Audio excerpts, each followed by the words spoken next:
Deixa que eu falo, tudo bem, galera? Eu sou Alex Bagé, tô passando aqui para nossa resenha sobre futebol. Bagezada, vocês estão vendo aí no fundo, ainda tô aqui no estúdio do Donos da Bola, da TV Bandeirantes, e aí surgem várias especulações, né? Primeiro que a gente fica muito tenso enquanto gremistas, antes de uma decisão tão importante como o jogo de hoje, 9h30 da noite, contra o São Paulo. Ele vale a arrancada para buscar uma final de Copa do Brasil, porque para mim, eu tenho muito claro de que os jogos de mata-matas, essas partidas de ida e volta, elas se decidem se elas se encaminham justamente na primeira partida. Eu não tenho dúvida disso.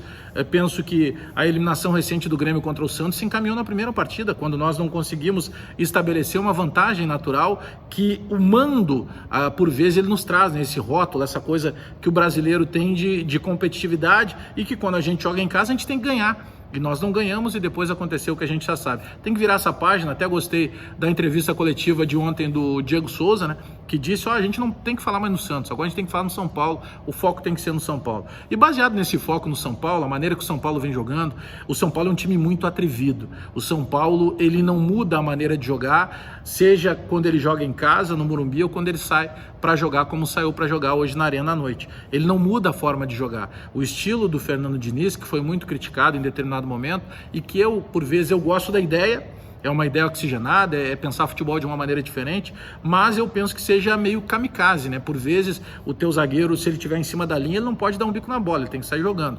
O goleiro tem que jogar com os pés e tal. Então tem algumas coisas que eu gosto, mas esses riscos que o Diniz corre, mas querendo ou não, nós temos que olhar o que ele está fazendo no Campeonato Brasileiro e o que ele está fazendo na Copa do Brasil, está dando resultado. É um risco calculado, ele sabe que corre esse risco. Só que esse risco vai deixar espaço para o Grêmio. E em cima de tudo que está se especulando, eu acredito que o Renato começa com Ferreira. Alguns chegam a dizer que teria condição de jogar o Alisson, outros vêm parece que aterrorizar o dia do gremista, dizer que poderia começar com o Tassiano.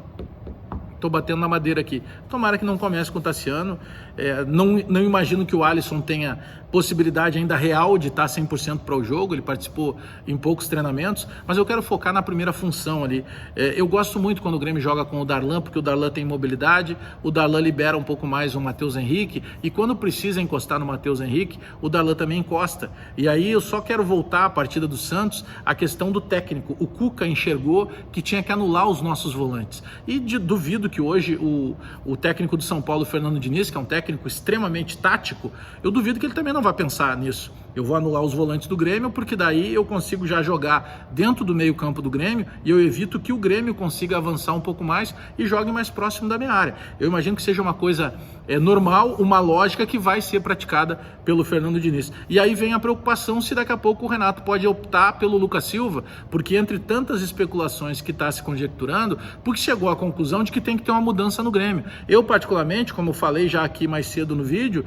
aqui no canal, eu penso que a mudança tem que ser de postura, a mudança tem que ser de pensamento, a mudança tem que ser de entrega, de gana, tudo isso que a gente vem falando nas últimas horas. Mas eu passo a considerar que daqui a pouco o Renato possa tentar congestionar um pouco mais essa meia cancha e coloque um primeiro volante estritamente de marcação, que é o Lucas Silva, para daqui a pouco aproveitar uma bola que possa sobrar na entrada da área, porque ele bate bem a longa distância, uma falta cobrada mais longe do gol.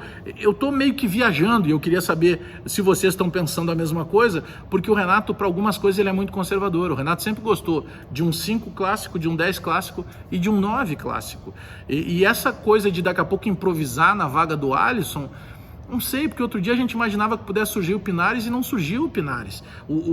De certa forma, o Renato, ele tem sido, sim, conservador para algumas ideias que ele tem do futebol. Ele gosta de jogar com algumas funções que ele não costuma mexer. E claro que naquele recente momento em que nós tínhamos 18 jogos de invencibilidade, juntando o Campeonato Brasileiro, Libertadores e também a Copa do Brasil, o que deu certo foi a partir do momento que tinha o Darlan como primeiro, que liberou o Matheus Henrique para jogar e que encostou no Jean-Pierre. Mas era uma liberação do Matheus Henrique muito mais porque o Matheus Henrique, quando joga com o Alisson, com o Maicon, melhor dizendo, o Maicon, não sendo um primeiro volante, ele acaba trazendo o time natural, o Renato puxando o Matheus Henrique para a primeira função. Então o que anulava a saída do Matheus Henrique era jogar com o Maicon.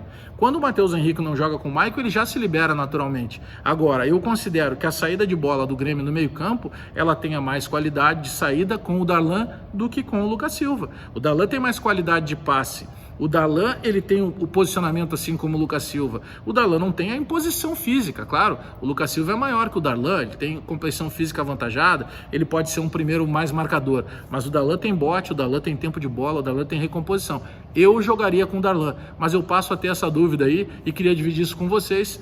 Né? O que é o meio-campo ideal? Qual o meio-campo ideal do Grêmio? O meio-campo que tem o Lucas Silva, mais marcador, ou o Darlan, que é marcador, mas que também sai para o jogo? Eu voto no Darlan, mas eu quero saber a tua escolha aí. Dá o like no vídeo, dá o joinha para a gente fortalecer a resenha, te inscreve no canal, espalha nos grupos de WhatsApp e aperta o sininho para receber as notificações. E hoje nós temos live, a live depois do jogo para a gente trocar ideia e espero que falar de uma vitória do Grêmio nessa primeira partida de semifinal da Copa do Brasil. Abraço todo mundo aí! Até daqui a pouco!